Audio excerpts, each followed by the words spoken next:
nerves. I play a number of instruments, basically brass, woodwinds, all woodwinds, and guitar. Anyway, I'm just giving you a tour. That's our dining room. Yes, my studio is in the front room, what most people would call the living room of their house. There we go. All woodwinds. All right, I actually have sound happening. Good. I feel usually like I can't really get started until I know I've got sound. All right, back to the subject at hand. Forgive me, I'm going to move you guys again just so I can talk to you. As always, I have a lot to say. I am a real, doesn't mean I'm good, I'm not bragging, but I am an authentic teacher in that in my mind, I am always teaching, whether I'm teaching or not. So, thus, an authentic teacher. I want to make a general statement. If you saw my last broadcast, I made several jokes about, Dan Nelson's rant number. This would be about 13, 14. This is high on the list. I see a lot of people painting. It's often the people who begin with a pencil sketch. And I've talked about this. I have a whole video on this. I don't believe it's released, but where oh, in fact, hang on. The rough sketch that I did, I have a video where I talk about starting a painting with a sketch. Let me lower this down just for a minute. And there are indeed times when the best thing to do is, in fact, to start a painting with a sketch. So I'm by no means besmirching that. There are times, though some of those times is when you are not a very good drawer yet, or when you don't have time to do it the hard way, where you just have to trace, project, copy. This particular drawing was done with the Da Vinci eye. So I actually did a video. It's not released yet. I did a video where I demonstrate the use of the Da Vinci eye. If you don't know what that is, just Google it. You'll see it.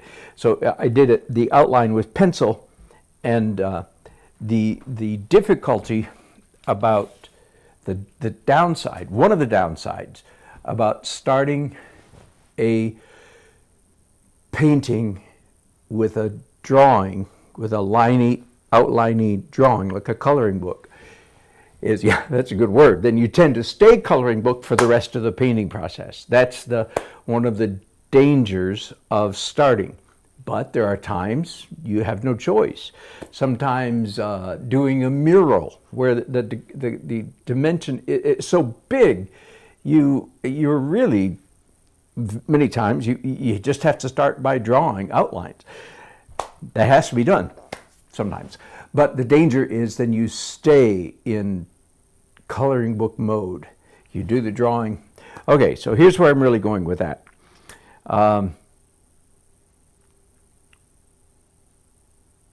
The worst part about what I'll just call coloring book mode painting, and you've seen it, maybe you do it, is, I could have talked more about this, couldn't I? Okay, quick detour, hang on, hold that thought. The problem with coloring book mode is, but okay, back to this. What the point of this demonstration was, if you do have to start with a pencil drawing, here's what you do to get over that. And one of the things I was demonstrating here was, so after pencil, I took a brush. It took me about 10 minutes with a fine detail brush to cover over the pencil in paint. That was so that I could still see the image. And then I did crazy stuff on top of it. This is to get away from coloring book. All right, that's enough of that. So here's my description of coloring book mode painting. I'll pick up a brush, pretend I'm painting. I'm not going to paint right now. Here's coloring book painting. First of all, you have a drawing, and then you paint this area, and usually it's tongue painting. You know what tongue painting is, right? Got it? Tongue painting. Look how I'm holding the brush. This is tongue painting, the tongue painting grip.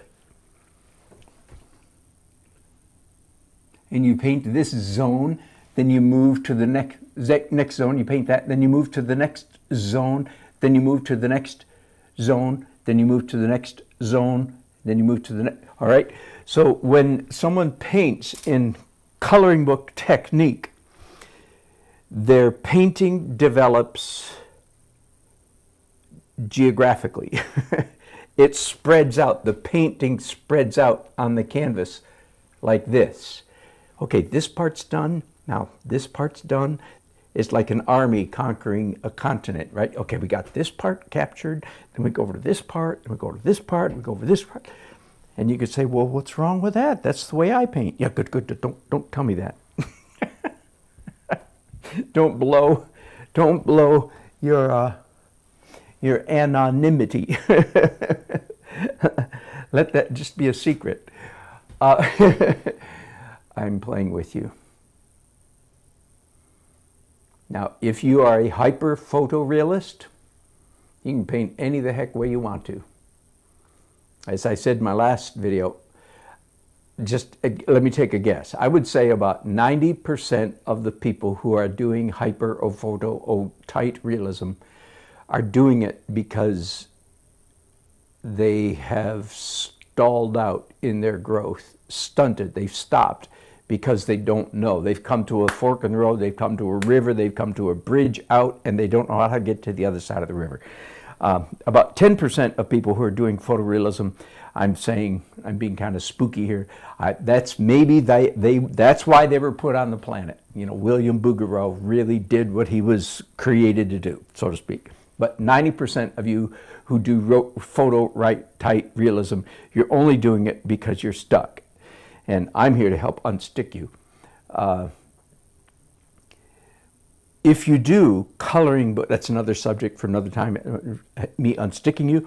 Let me go back to coloring book. If you do that, where your painting expands geographically, okay, this part's done, his tie's done, then his shirt's done, then his jacket's done, then her dress is done, then their arms are done. You end up almost invariably, and you might say, well, can you tell the difference? Heck yeah, every day, all day, every day, all day. I see paintings and go, oh, bless their heart, they're stuck. Coloring book technique where you got the idea, this part's done, then this part. It looks like that. One of the key missing elements is unification of the canvas.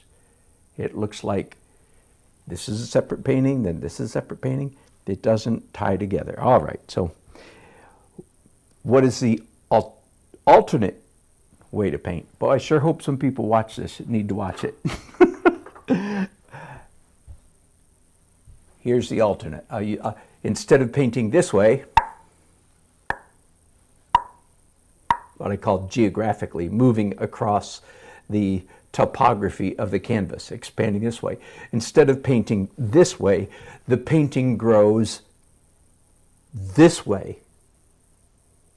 You have a white canvas, then you do something, some tone, some color, some image, some brushwork over the entire, virtually the entire canvas. A toned canvas would fit in this. Like some people, red or brown or sepia. Toning the canvas, that would be one. My way is crazy, and if you can go watch all my other videos. So I do an abstract painting underneath, and I can still see bits of it. There's red there, there's green there, there's a red swath right there. There's a bit of texture that goes right across here that I had to get out my knife and carve down so that I don't have a ridge, but there's a ridge from here to here. You can't see. There's ridges here. Anyway, there are many, many, many ways, but then my paintings literally grow layer by layer. I've got about 15 or 20 different acrylic layers, then in this case, 4 or 5 different oil layers. So my paintings develop from crude abstract to more and more and more and more and more and more realism, more realistic, the further I get away from the canvas. Right now I'm pretending that each layer is half an inch thick. So, you know, of course it's not. It's milligrams thick. But more on that later. But if you happen to be stuck in realism, that's, again, another story for another time. But one of the things you want to change is coloring book, where you paint by zones. I finish this zone, then I move to this zone, then I move to that one, because you end up not with a good painting. Let me just put it bluntly and strongly. Not one brilliant Renaissance painter painted that way. Virtually not one. Now I'm thinking, okay, what about the guy that did the view of, you know, Delft? Okay, there might have been a few. Nah, there weren't. All right. Whew, now, and part of the reason I wanted to say that is because the title of this video, which perhaps you saw, is Finishing the Background of a Portrait Painting. And some of you are saying, well, looks like the background's finished to me. Well, that's because there are indeed 6, 7, 8, 9, 10 different layers of acrylic. See, I didn't finish the portrait and all this is white canvas. That would be coloring book painting, the very thing I'm railing against here. I don't paint that way. Therefore, from my first touch on the canvas, the entire canvas is covered and then it grows this way. So unlike if you're a coloring book painter and I say finish the background, then you'd expect to have all this to be virtually white. But it's not. So it's already significantly done. All the detail out here, everything. Now, by the way, they're finished. I spent the last hour and a half, 2 hours finishing his tie, his shirt, his jacket, his pants, their hands, and her dress. All right. Got the faces done first because that's the hardest, scariest, most important, whatever. That's just the way I work. Do the worst first. Do the hardest thing first.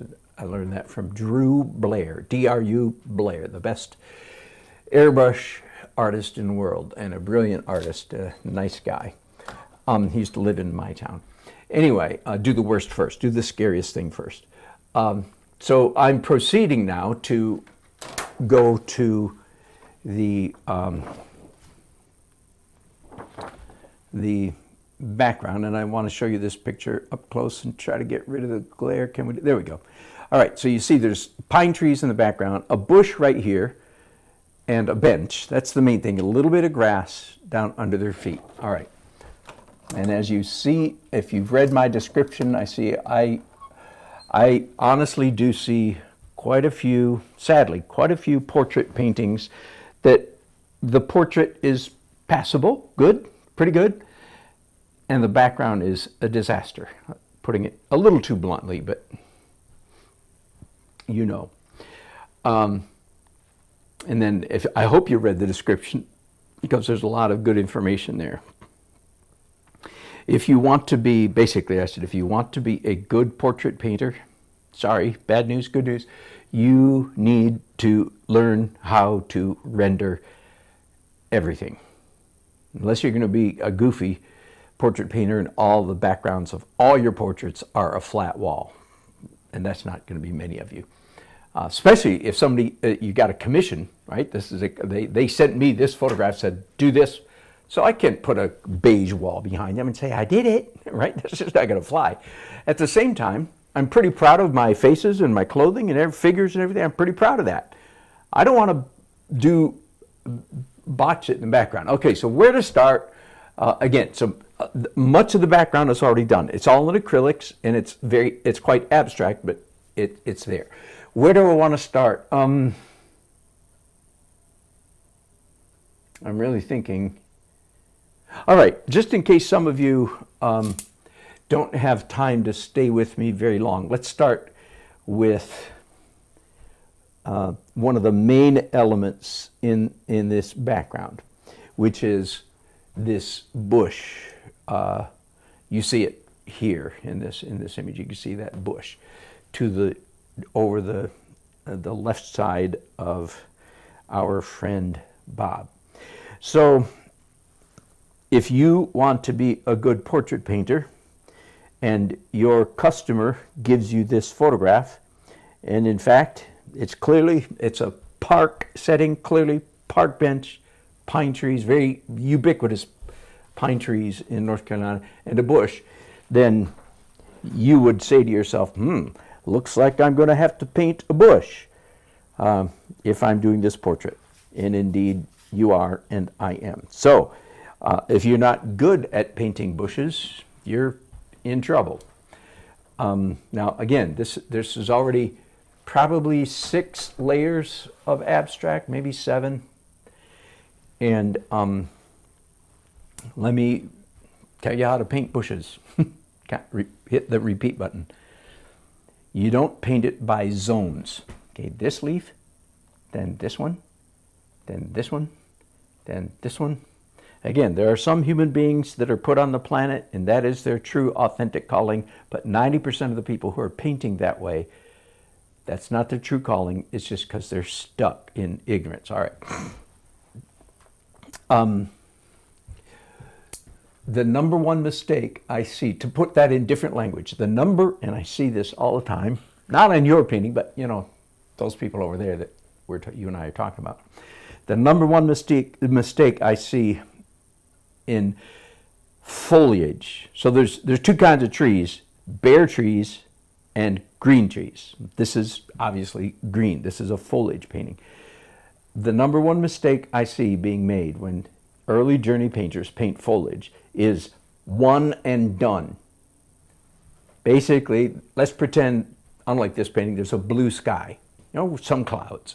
So they paint the blue sky, some clouds, and then the tree obviously is in front of the blue sky and clouds. So the blue sky and clouds, then tree on top of it, maybe, and then branches in there somewhere, and they're done. Bad tree, very bad. One and done, call that one and done painting. It's related to coloring book technique, as you can tell. The only way to paint foliage, so leaves, is to go back and forth, layer by layer by layer by layer, back and forth, back and forth, back and forth. Back and forth between what and what? Okay, let's pretend there's a blue sky behind your tree and the leaves are darker greenish, right? That means you do some greenish leaves, then you do some sky on top of those leaves. Then you do some leaves on top of that sky. Then you do sky on top of those leaves. Then you do leaves on top of the sky. You go back and forth, back and forth. And in fact, since I've gone to that degree of detail, the strokes that will win you accolades are not the ones where you're painting green leaves on top of blue sky. The strokes that will make the viewer happy. It's a long story. I won't get into it. I'm asking you to trust me for this one right now. I teach on it in other videos. The strokes that will make viewers happy is where you do the blue sky on top of green leaves. Whenever possible, if you're a painter, you should look for the opportunity wherever you can to paint in reverse. Instead of painting what's in front, like his shoulder in front of bush, you should look for a way to paint bush after the shoulder, because the shoulder is up close, bush is far away. Therefore, you should paint in the reverse. Shoulder first, because it's close, and the opposite of what you think. All right, that's enough and probably too much. Let's get going now on some. So I've mixed up a very neutral green. I'm going to add a little bit more, looking at the photograph, I'm going to add a little bit more yellow ochre to that.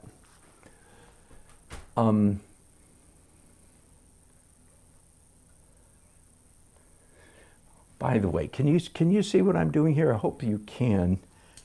Yeah, Do you see how I was rolling my brush? By the way, that's a really good trick for capturing foliage. Using two hands is also a good trick for capturing foliage. Why? Well, because your dominant hand, that's most of us, it's our right hand, but you lefties translate everything I say to the other way around. You know that. Your dominant hand is accustomed to being in control. Your dominant hand does what you tell it to do. Hang on, I'm opening my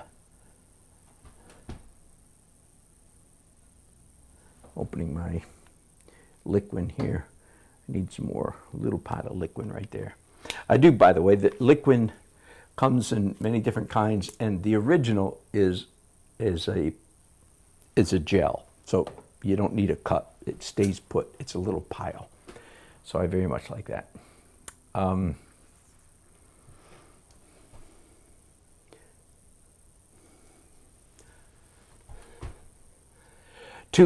Why are two hands better than one? Because your dominant hand, your right hand for most of us, does what you tell it to do, which means it's in control, which means you accomplish virtually no intuition, and transcendent painting does not come from control, usually.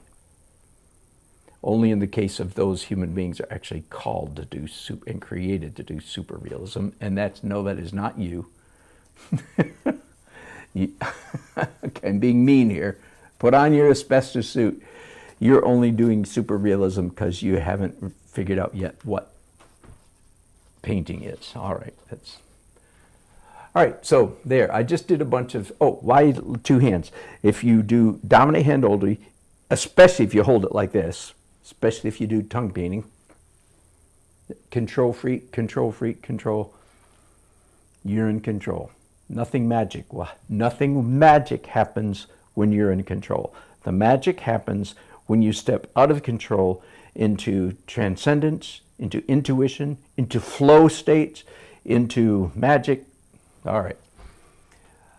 So I just did a bunch of subtle green stuff. Now, because in this particular photograph, what is behind the bush is not blue sky, but dark brown woods. Does that make sense? What's behind the bush is dark brown, a woodland scene. Therefore, I should have gotten some clean brushes instead of using the same brush, but that's right. So I'm mixing up now dark brown. So what I described a little while ago, and I said the right way to paint foliage is back and forth between, again, using the simpleton term green and blue, back and forth between blue, green, blue, green, blue, green. So in this case, it's a back and forth between brown and green, brown, green. So I just did green. So now I'm going to do brown. And again, I hope you understand. I'm demonstrating for you how we paint this way, not this way. Our painting develops. Every layer we get further from the white canvas, we get a little more magic and a little more realism.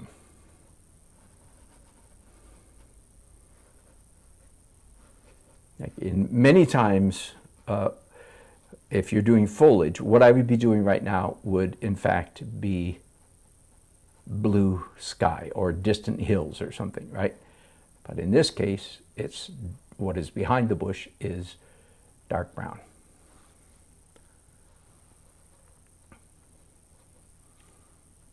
Let me repeat something I just said a minute ago because it's really important and just kind of came out well. If you or I'll put it this way, if we accidentally do a fantastic painting, which is what we want to do, by the way, we always want to paint beyond our skill level. And the only way that happens is if we paint at a transcendent level. Oh boy, that means beyond what our mind knows. You want to paint good? I mean, and I forget, you English majors, be quiet. I know. I butcher language on purpose sometimes to make the point. You want to paint good? You have to let go of control. You have to step into intuition, authentic creativity, and transcendence. A truly great painting, no matter how good you are, a great painting comes along just every so often, no matter how good you are. Richard Schmid, who I honor as one of the great painters of the last 100 years, did a lot of great paintings, but only a certain percentage of them are transcendent. And even though he had massive amounts of knowledge, he in his truly transcendent paintings, whichever ones they are, it is because somehow he stepped beyond himself. So that's what you want to do. And one of the ways, the only way to step beyond yourself is to step outside of control. All right, that's what I want to say. All right, so I'm mixing up a green a little bit paler, more pale, and a little bit more yellow than the last batch that I mixed up. Let me see, I think I have to move you guys to get you closer here. Almost. Hang on just one second. Let me adjust that. All right.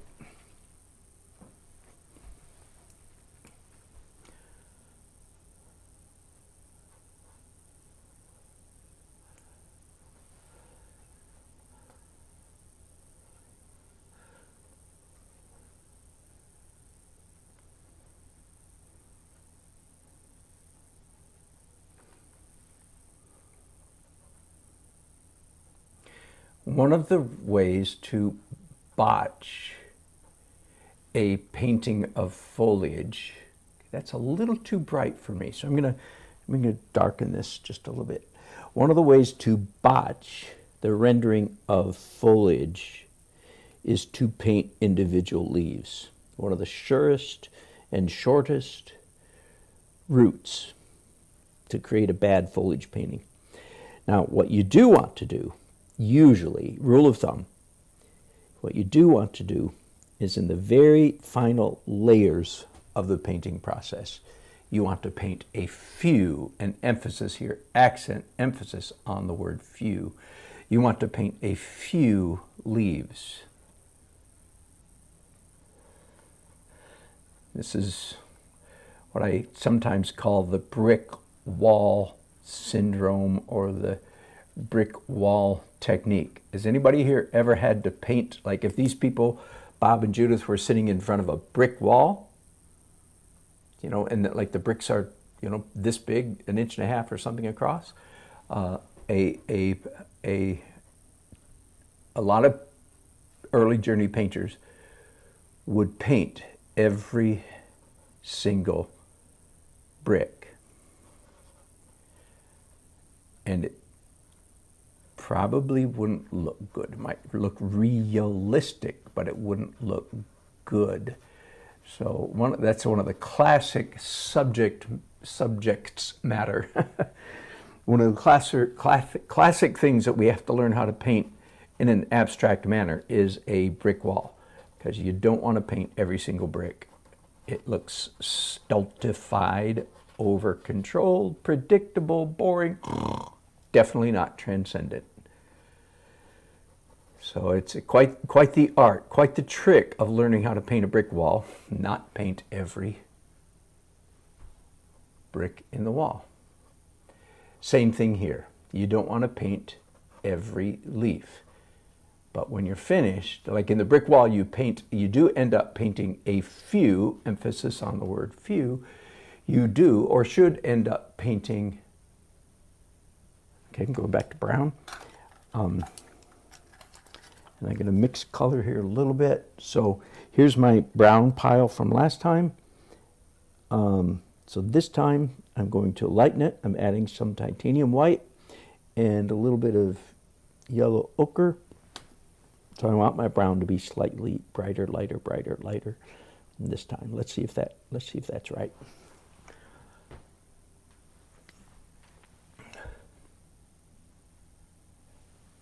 Oh, why did I mix up a brighter color? Oh, I did this intuitively without even telling you. All right, here's one of the most important, put on your seatbelt if you're a painter, because the likelihood that you've ever heard this before is virtually zero.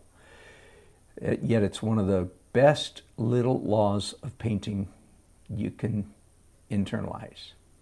The human eye, my point by saying it that way is this is not a matter of opinion. Well, some people like it. No. You can't throw that at me. The human eye, this is a universal statement. Every universal statement can be broken because there are countervening. Anyway, the human eye enjoys seeing light paint on top of dark paint, and it most certainly, okay, that's enough. It most certainly does not like seeing dark paint on top of light paint. All right, so following that principle, here's my last color of green. What do you think I'm going to do to it? Of course, I'm going to make it lighter. So I pick up a little titanium white, and again, a little yellow ochre. So now this is lighter than the last green that I put down, thus following my universal principle. We like to see lighter color on top of dark. We do not like to see dark paint on top of light. It is just that simple.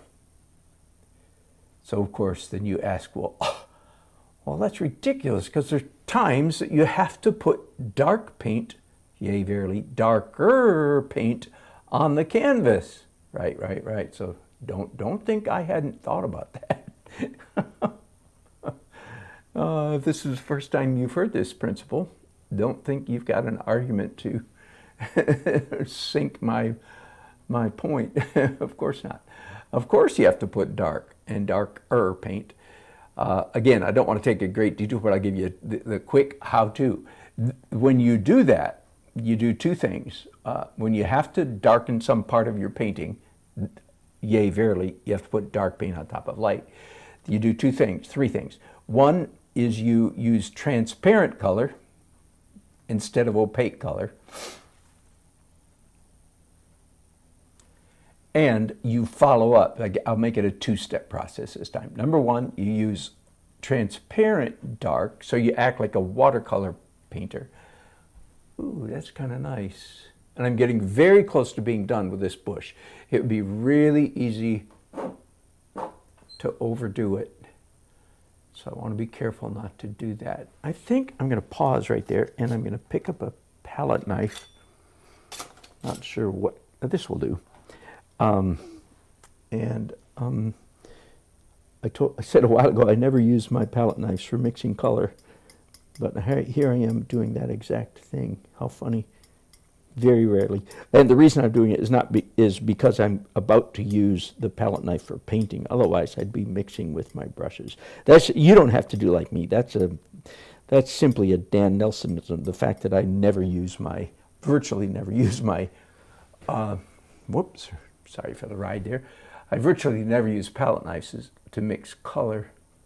I use palette knives, but I do use them a great deal for painting with, like I'm doing right now. And I'm looking at the photograph, which you can't see, which is right up above the painting here. And I see skinny little stems in this, and they're light colored, they're not dark. They're light colored stems in this bush. So I recognize, as you would, that, if I give the hint of stems, I will achieve a little speck of realism that people get a kick out of. And yet I achieved the realism without labor, without belaboring the point. Are you with me? As you saw, it just took me just a moment with a palette knife to create. I think there's, by the way, why do I do wild abstract paintings underneath my oil paintings? Wild acrylic abstracts. Here's a really good example. I hope I can get you in here close enough to see. Okay, since I'm working on this, yeah, you can see that. Do you see these red smudges right there? There's a kind of a line there, and then there's a dot there and a dot there and a bit of a line there, I think. Right? You can see that, right? Those are remnants. There's a different word that I want to use, and I'm forgetting right now what it is. Those are, I'll think of it, never mind. They're little bits of the original abstract painting showing through. Oh, and likewise, sorry, let me pick you back up again. Likewise, the pale yellow-green is abstract stuff from the underpainting. Why does that matter? Well, here's one of the ways I like to say that. Whoops, I'm sorry, I had the wrong camera on. So here's this pale yellow-green, right? It's also left over from the underpainting abstract painting process. Why does that matter? I like to say it this way. I am not smart enough to do good paintings. Now, by the way, what I mean by good is similar to the wording I was just using a little bit ago, transcendent. I'm smart enough to do pretty good paintings. But in order for a transcendent, magical thing to happen on a canvas, I'm not that smart. But I know how to create an environment where magic happens that I didn't create. And this is a good example of that. So those little bits of red and that little blush of bright yellow-green, I've mixed up, you saw, perhaps, I'm sorry, I mixed up that yellow-green, and now I'm putting that here. Why, in particular, why am I putting bright yellow-green? The answer is because there was already bright yellow-green way down deep in the underpainting, many, many, many, many layers ago. I'm getting in deep here, folks, so hang on. I hope there's some artist watching. Bright yellow, chartreuse-ish yellow-green deep in. Now I'm adding that, almost that same color on the uppermost layer of the painting. Those two colors, that's probably enough. Those two colors interact with each other. The yellow-green that I just put on top and the yellow-green that was many, many, many layers down. They talk to each other. They connect. Your eye connects them. And, well, while I'm at it, let me do another one. Let me do another one to make the point, because I've already pointed out that there's a little bit of red up there. So I am going to mix up some pale red. And this is what I call, I'm not good enough, smart enough to do good painting. And again, by that I mean transcendent, magical, supernatural, extraordinary, historic, beautiful paintings. I'm not smart enough to do that. But I am smart enough to create an environment, a system, a process whereby such magical things can happen. And that's what you're about to see. So I'm mixing up a medium cool red. All right, back to the painting. And again, I hope you can see there's little bits of red. 1, 2, 3, 4, 5, 6, 7, and then a swoosh. I'm going to do red on top. And again, this is my left hand. This is my non-dominant hand. So I'm not painting for control right now. Now this is not, I did control on their faces, but I'm not doing control. Ooh, that was a nice stroke. That was a nice stroke. So here's what happens. Here's where something, I'm going to go out on a limb and I say, here's where something transcendent happens. The underpainting red talks to the overpainting red. They talk to each other. And yet your brain is, I'm going to add a little purple to that right now. Your brain is sort of confused, if I can use that term, by how those two reds were created.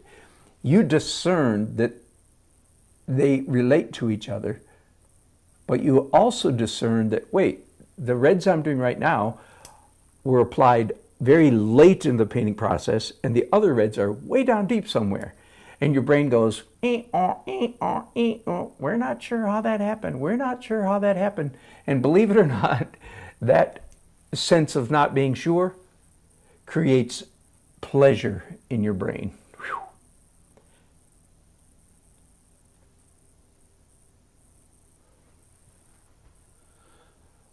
I could go on, but that's enough. All right, I'm just about done. I'm going to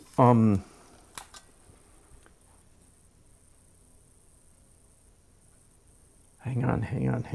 Okay, I'm going to go back to mixing colors a little bit. So I've picked up my green, but I want to kill that a little bit, push it back so it's not such quite so bright with some that brown, and a little bit of phthalo blue.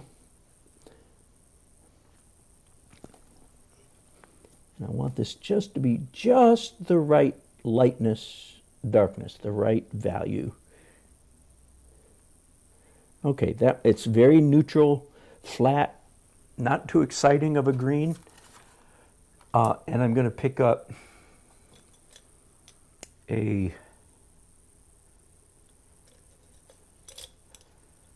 actually this is a cheap synthetic watercolor brush, but it's good enough for this.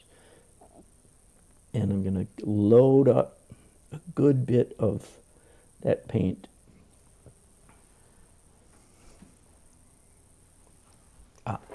Time for the maul stick. And I'm going to have to move you guys over a little bit because I need to get in close. All right. I'm going to paint a few leaves.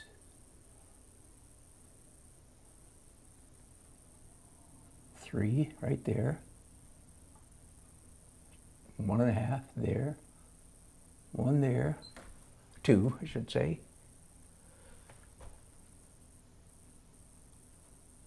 Okay, what I'm doing right now is fun. One of the rules of painting is be very, very careful. Because when something is fun to do, we almost always do too much of it, including me. Right? I'm mixing up. I'm adding a little ultramarine to that, so I want a duller and darker and bluer color. And I'm putting intentionally a leaf on top of some of the red marks I made just a few minutes ago. And by the way, yes, notice that I am indeed using the death control grip, the tongue. Why?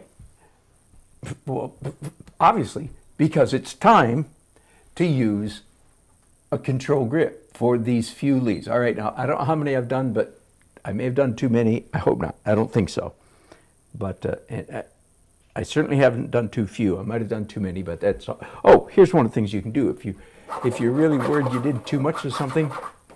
There, just mess it up a little bit. All right, I think I'm done with that bush. And because of the underpainting, much of the work, no, I see one thing I want to change. Much of the work was already done in the acrylic stage. So that made it appear quite like a rapid process. There's a bit of pale yellow-green showing up down here, and I don't like the way this one dark mark looks on top of that. So there. Ooh, that's nice. All right, I think I'm going to call it quits. Tomorrow morning, I will get up and look at the whole painting and make changes. But I think the bush is adequate. It's for the most part hanging back. All right, let's move on to the next thing, which I think is going to be, I've got a whole pile of dirty brushes here. Let me take a minute. I am one of those, and I know some people do different things. I use Gamsol. I use a solvent to clean my brushes. Some people say, oh, you should use Murphy's oil soap. I know I tried it. I wasn't happy with it. Just for what it's worth, let me switch cameras here for a second and walk over here and say, here behind the piano, I have a thing called an air doctor. It's about 30 inches tall and 15 inches wide, and it's running all the time. My dear, dear, dear wife bought that for me several years ago. And ever since then, I have virtually never smelled any paint or solvent odors in this room. I mean, other than when I'm right here, you know, next to the palette mixing. But the room does not become more and more odoriferous. Anyway, so that's a little tip for what it's worth. All right, let me show you where I think I'm going to go next. There are pine trees in the back here. Again, this is a very, very North Carolina landscape. These longleaf pines or loblolly pines or whatever they are. And they are hinted at here in the background of the painting, right up there. But for one thing, and I'm going to use what's there, but for one thing, they are the wrong color. Let me go back to my palette with you for just a minute. This is a glass palette. It's not the only way to paint. It's my favorite way. I've used this, again, for 15 or 20 years ago. I tried everything.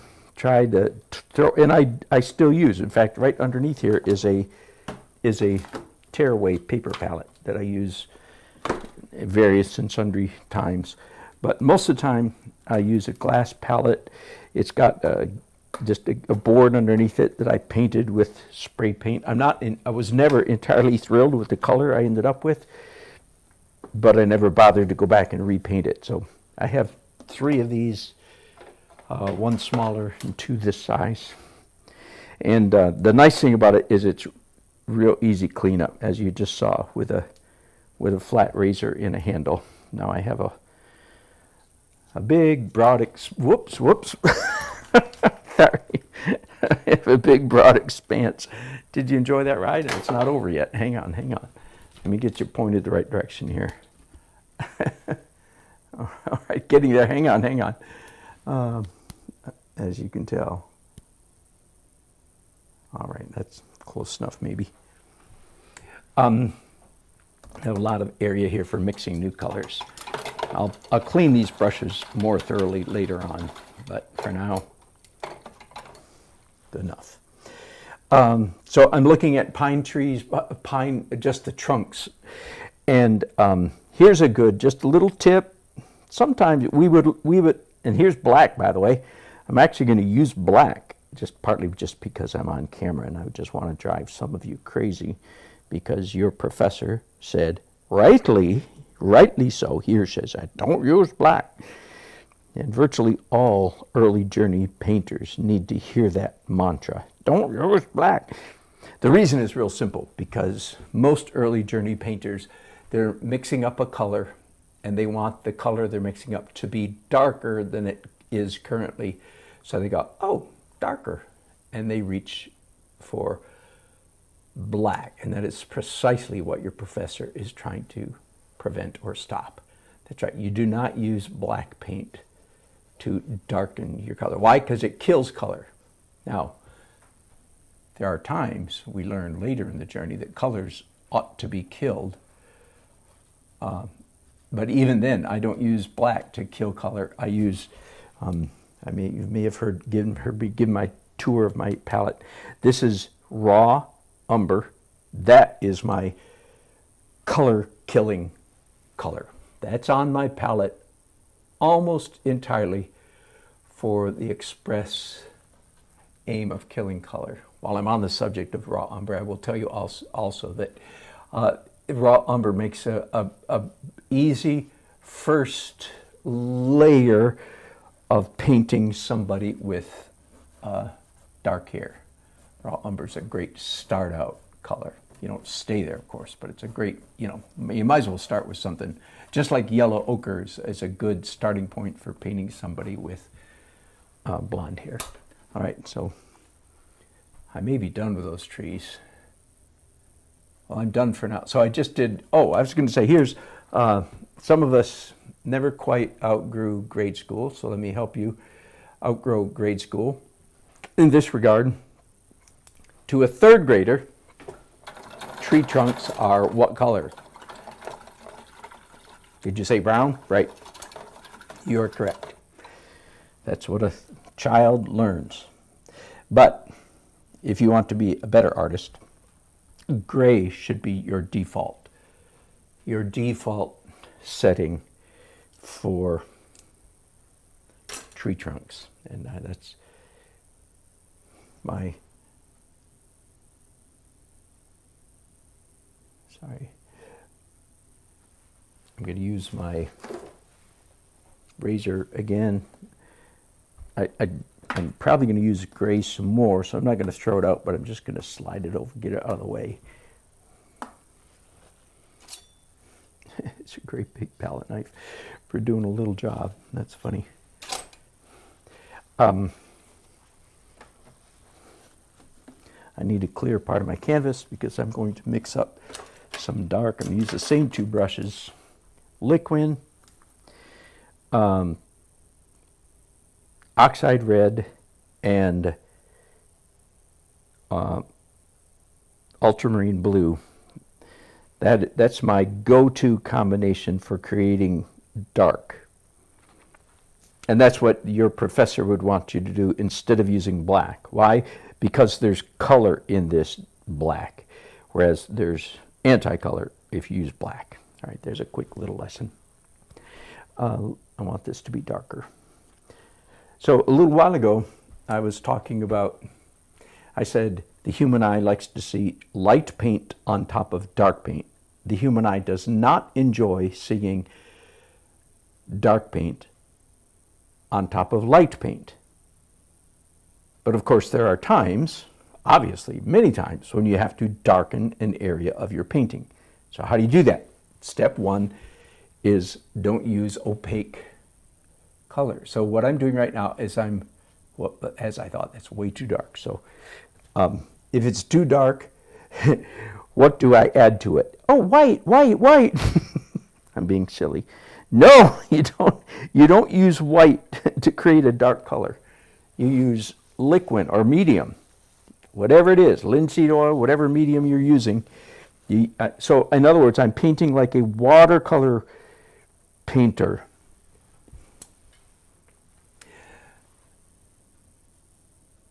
So I am indeed making this part of the gaps between the trees, I want it a little darker. It is quite dark in the photograph. Of course, that doesn't mean I need to imitate the darkness of it, but I do want it a little bit darker than it currently is. So the human eye doesn't like to see dark paint on top of light paint, but here I am doing dark paint on top of light paint. What? You said you're going to do that. Right. So the first way to mitigate the discomfort that the viewing eye experiences is by using transparent dark to get dark. And then the pain of seeing dark paint on top of light is diminished or yea, verily eliminated altogether. So we don't mind seeing dark transparent like a watercolor. All watercolor painting, true watercolor painting, all of it is dark paint, dark on top of light, but it's always transparent dark, so it doesn't bother us. All right, now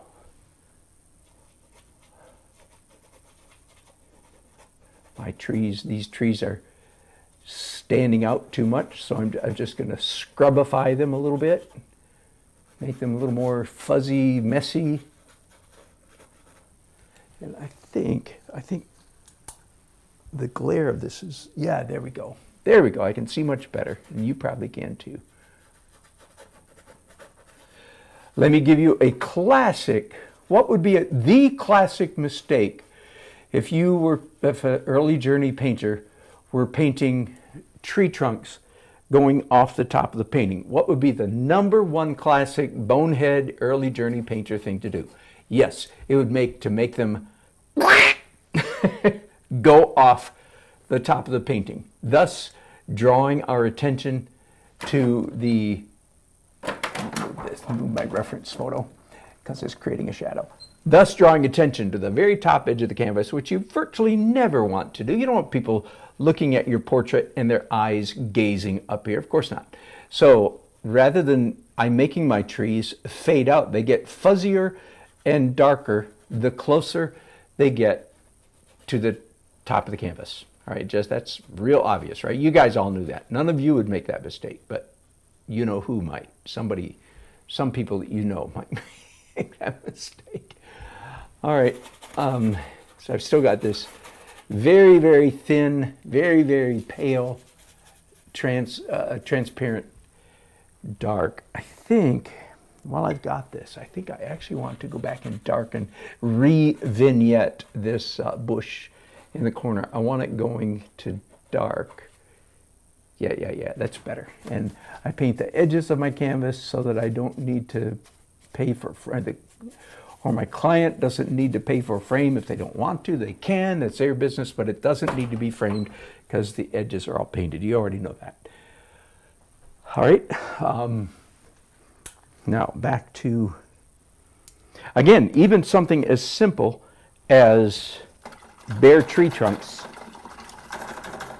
you do not accomplish by painting one and done. You don't, and most assuredly, you don't paint a dark background and then paint pale gray tree trunks on top of the dark background. So I'm going back and forth. This is at least my fourth layer of rendering these trees. Now I have gray on my brushes again. Why? Because I'm going back and forth. Dark light, dark light. In this case, it's dark brown and gray is what I'm going back and forth with. Again, anti coloring book painting, anti zone painting. I didn't paint this tree, then this one, then this one, then no. I paint this way with each subsequent layer. With each layer further from the bare white canvas, the painting gets slightly more realistic.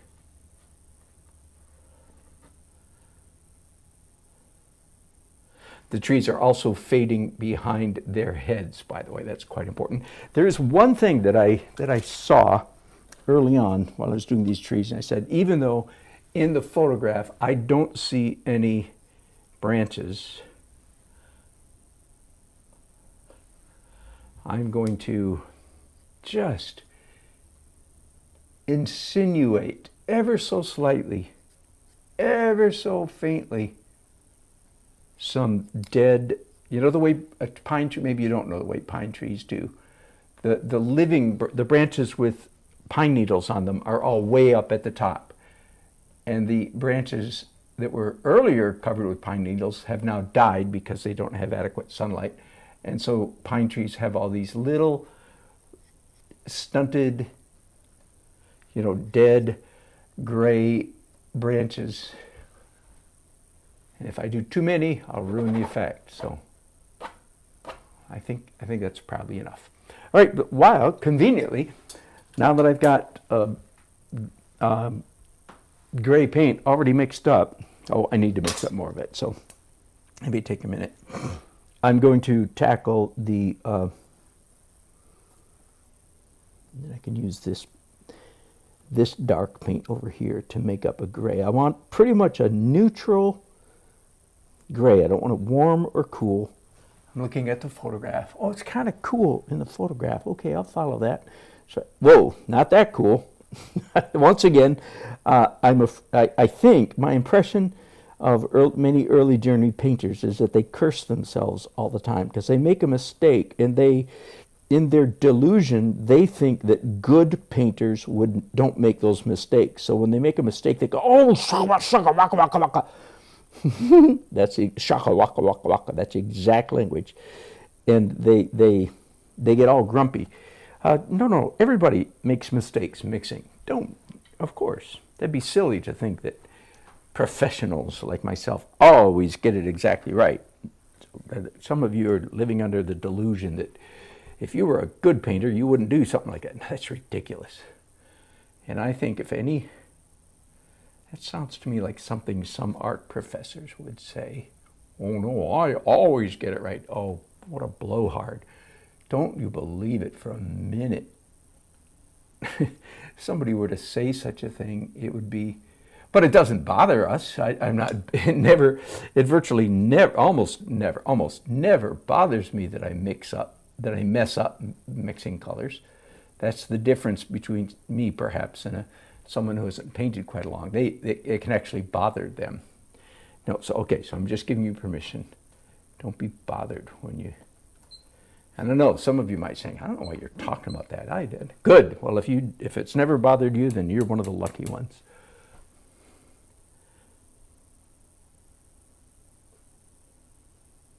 I've taught thousands of art students, and my experience has made it clear to me that one of the struggles that early journey painters have is they gripe and complain about themselves. They get mad when they do something wrong. And again, it's partly because they live under the illusion that if they were good, they wouldn't make that mistake. So I know it sounds like I'm belaboring a point, but maybe somebody out there needs to hear that. Okay, this is, I'm sure you can see, right? This is the, let me zoom in a little bit. This is the fence. The fence, listen to me. This is the bench that they're sitting on is metal, I think, painted black, I believe, but reflecting kind of a slightly semi-gloss, not glossy, but a satin finish black paint. So it's in fact reflecting the light from the sky. And as you can see, I've already rendered the slats in the bench to a loose degree in acrylic. So I'm just really just a bit of a mop-up operation to come and finish it. And much better, much better. I hope you need to replay that last 4 to 5, 6 seconds. This was becoming over stiff. I use the term often overdrawn, over rendered, tight, precise, just a little bit.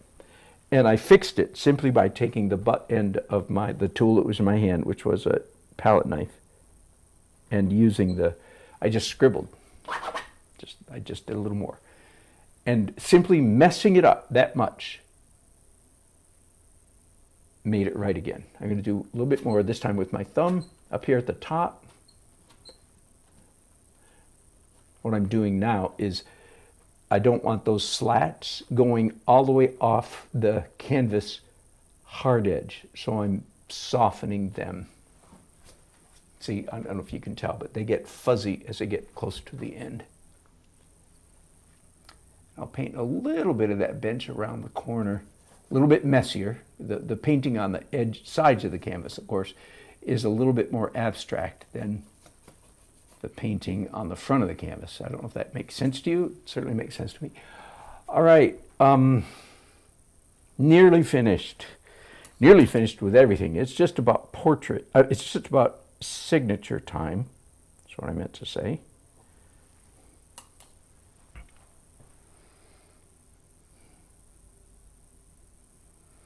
And now down here.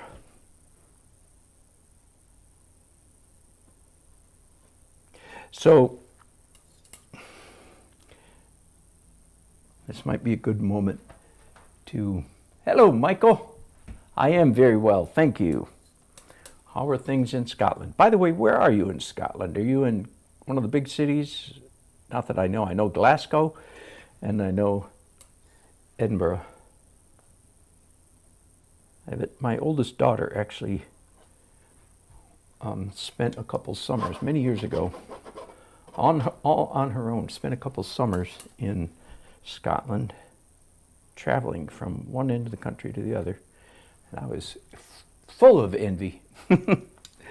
Anyway, I hope that Scotland, in fact, is one of the places. It's on my bucket list of places to visit. That and Ireland, either one. I've been to England several times and enjoyed it every time, but have not even been to the land of some of my birth anyway. Several of my ancestors are from Scotland. I'm a part of the Gunn clan and the Mackenzie clan. That was for Michael's benefit, nobody else. Wait, okay, hang on, there's a T-square down here. It's a good time to use a T-square here because the slats on this bench should be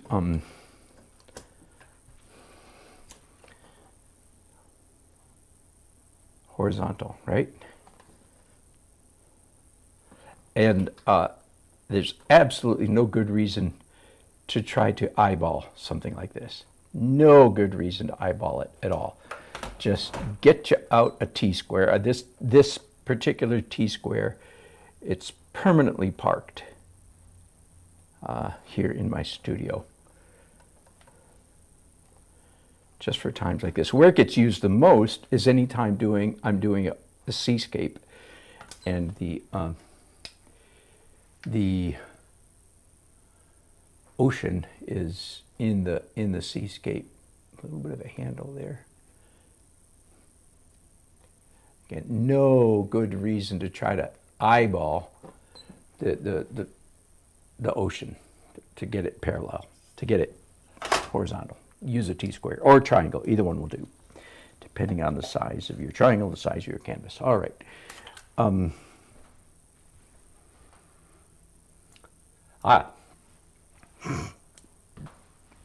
This is good instructions. By the way, surprised, I think there's a lot of really good instruction in this video. I hope that some of you are picking up on that. A lot of stuff that a lot of artists need to hear. And one thing I will say about my particular teaching technique is that you will indeed hear things from me that you probably didn't hear anywhere else. I'm not saying that to brag, that's just part of my lot in life. That's just the way I was made. I came out that way. I can't do anything about it. I'm also a teacher who doesn't teach you how to do stuff. I more focus on understanding not the what, but the why, or the how to. So what I just did is I mixed up a slightly lighter gray and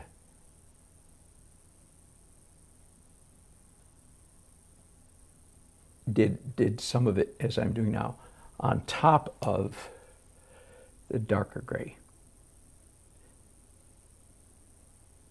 I've said several times in this broadcast, the human eye likes to see light paint on top of dark. This is actually a very practical application of that principle. All right, I'm just about finished. But I feel like my broadcast has gone on long enough, so I tell you what I'm going to do. I'm going to describe what I'm going to do to finish. I'm going to mix up, there's a little bit of funky, fuzzy chaos going over here in the acrylic underpainting, so I'm going to darken that so that I don't have, there's a line right there, I don't like that. And so I'm going to darken that. I'm going to paint a little bit of darkness here and there and here and there. In the photograph, there's actually a gravel, pale path of some kind that goes through, and I think I'm not going to do that. I'm going to do a little tiny bit of green grass down here, tiny bit, not much. I'm going to define his shoes a tiny bit, almost not so much that even anyone would notice, because of course, but it's just a little too abstract the way it is right now. So those are the things I'm going to do. Then I'm going to sign it. I will tell you, I'm a signature snob. Somewhere in here is a Winsor Newton Series 7 brush. Now there's one, but it's old. And I hold in with the death control grip and sign it. Your signature must be legible. All right, thanks for watching. I'll be back again soon. Have a great day. Bye-bye.